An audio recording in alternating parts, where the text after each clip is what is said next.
I lost my job, My car broke down. and I don't think I want to do Procrastination Radio anymore. I've tried to record this video now, I think 4 times in a bunch of different ways. I think the day I got let go, I tried to record something and it just felt too weird. It felt too soon. I think I was going through too many things. Tried to make it this really big story that felt, impactful. And then it felt like I was doing something that felt like more of what this can mean to other people and less about me understanding what I was going through. And then I went to therapy and got more perspective. And then my car, it was broken down before, but now I don't have it. So I think a lot of things kind of went into ultra perspective, and it made me want to make a finite version. And this is what you're watching. Hello, my name is Julian.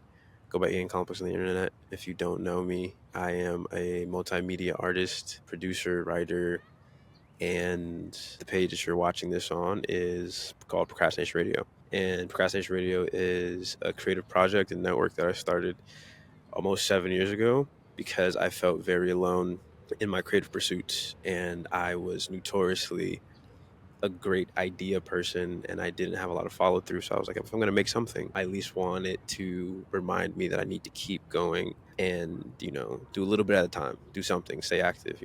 For the people who've watched for a long time, there's been a lot of like ups and downs with the show and a lot of changes, a lot of finding myself. It's like a relationship. It is a relationship, finding yourself and finding other passions and, getting into new things and learning and growing. And I think I was really frustrated for the longest time with how things were going inside of having amazing conversations and connecting with amazing people and getting to learn and see inside my community, inside other communities, and just really change my outlook on what it meant to be a part of the wider creative community.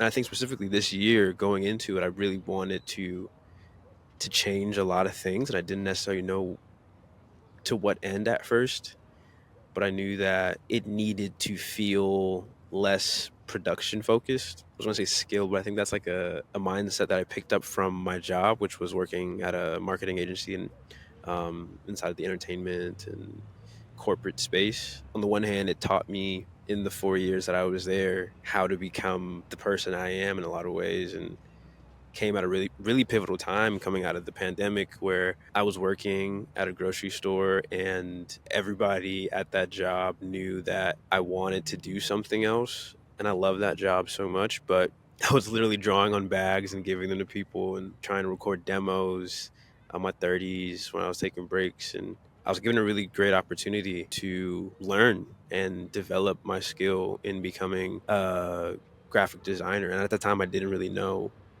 what any of that meant and what it meant to be a creative as a job. Like that wasn't anything that I understood as a possibility. So I took that, and through all the good and the bad and the terrible, it really became a place that took up the majority of my time. Working a 9 to 5 in the agency world is kind of like a blanket statement because it's gonna be waking up a lot earlier and going to bed really late and stay at the office, especially the size of the team that we were. But I think it also showed me like a perspective of just like how hard I could work, what it looked like to develop ideas, pitch ideas, a lot of things that came in handy for Procrastination Radio. And I think there was a big change around when I started working there where I developed branding and understanding how to package things and how to communicate things better. Because I think my issue was never the idea; it was sometimes just the messaging and the communication and the getting people on board for it. So in retrospect, like I'm forever thankful for that job and what it did for me. I think in the process of trying to feel security in myself, feel security in my career, feel security in what I was doing, having that job fund everything I was doing with this year was the first time I was like paying people and trying to build a team seriously and doing a bunch of different stuff. So it felt really really interesting to have that kind of fall from under me and kind of leave me in a place where I just didn't really know what I was gonna do. And it was like such a funny feeling because it wasn't something that was surprising, because I knew I wanted a chance to grow, but I think I was just so comfortable in the position I was in the people I knew. Again, it's my first creative job, so I didn't really want to leave. And I think the universe, in so many other ways, just like, hey, bud, it's time to figure something else out. Because I was feeling torn between pro and everything else.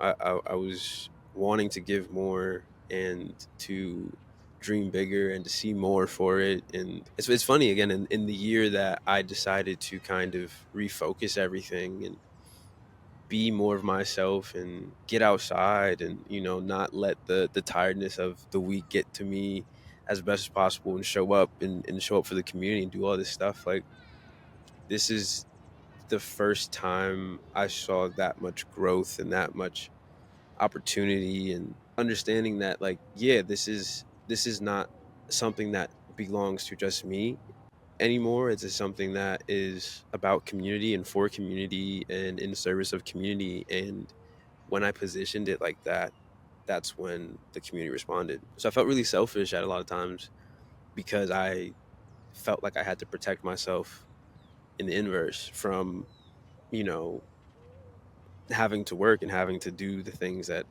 are paying me and actually, like, supporting my lifestyle and helping me pay for the software and all the different stuff. And inside of all of that, I decided to move, um, because I was just like, let me make the best financial decisions of all time in 1 year. And I think that's been one of the best decisions. It placed me, like, directly into the community that I wanted to be in, with people who I admired and respected, and finally gave me that sense of just, like, true belonging that you kind of can't escape.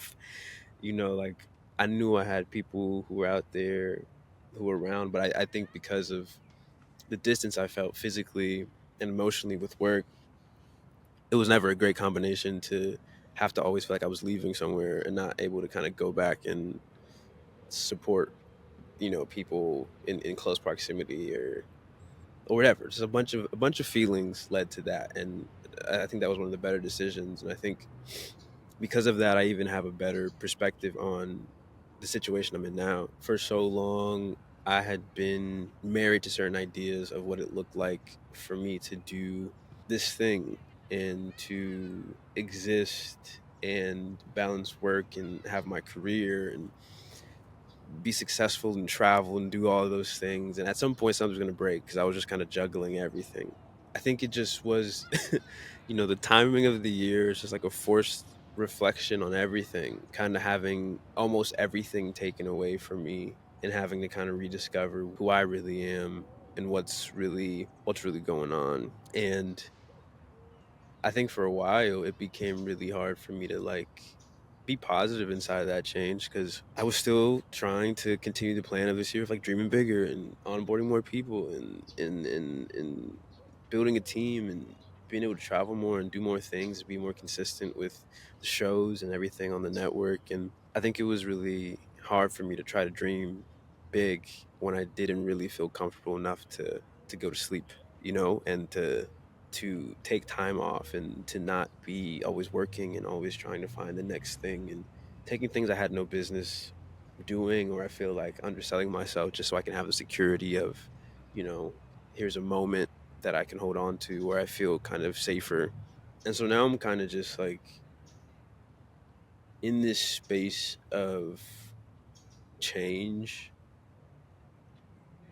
and realizing all of the things that I could afford to do that were destructive, I really can't do anymore. you know, it's hard to, like, want to continue to be super creative and have all these ideas, and trying to not acknowledge that the emotional and the the well-being of your own self is so tied to creativity. And then taking that into the general feeling of the kind of rushed creative output, like, of course you're gonna feel crazy, and of course you're gonna not want to create inside of that. I think it's one thing to do that and to not communicate, and that's something that I'm working on. Just like, when you're in those moments, how do you communicate and not have to feel like you have to put on that facade of like, I'm cool, like everything's fine, like we're all good, and just telling people like, yo, like I'm not good right now. It's really easy to disappear and to again become really insular into yourself. And it's another thing to like be surrounded and supported by community. And again, it just was like it's been such a change of just being able to talk to people and having people being able to have empathy for you. It's like it's something that isn't, I don't know, it's like it's not something that is ever told to you, or something maybe that I wasn't comfortable with, of just like people knowing how confused and like heartbroken I was over a lot of things, especially in terms of just like the creative career identity. But now there's just like it's just like an undeniable truth that there is support, there is such a strong and budding creative community, specifically in Florida and around the world, that are all kind of looking for people to be more honest and be more forthright and be more direct with how they're feeling. And the fact that we're all kind of going through a general weird time, you know, an acknowledgement of that, and understanding that we have to be able to operate inside and outside of those things, and it's just going to look a little different to different people. So I'm excited for the next kind of chapter of whatever's happening here. I know like it's going to be a lot more connection driven. There's going to be a lot of conversations and a lot of moments where people get to nerd out on the things that they love and connect to that higher power that is, creativity. And I'm just excited to kind of take the pressure off of it, having the understanding that it is a business and that this is something that there has to be a rhythm to. But I think detaching it from this message that I feel like a lot of people inside of the creative economy have kind of conjured, that everything you do has to be profitable. And if that's not the move you're making, then you're wasting your time. And there's a time and space for that. But I think right now, I really want to be so romantic with my love for creativity and documenting the people who also feel that way. And I want that to be what leads all my decision making for this next kind of chapter. So yeah, I think I finally said everything I wanted to say. I'm sure there's something that I missed because I already said it in a different way, but I am excited to see what is different this time. I'm excited to talk to other people who feel similar ways, because I know there's a lot of people going through stuff right now on different scales, different degrees. But I'm learning that this journey has been and will continue to be uncomfortable if I keep deciding to try and do it by myself. And I got to get better with that. And this is part of it, making sure I, you know, get the help I need in private, but communicate this journey in public. I think that was a good one.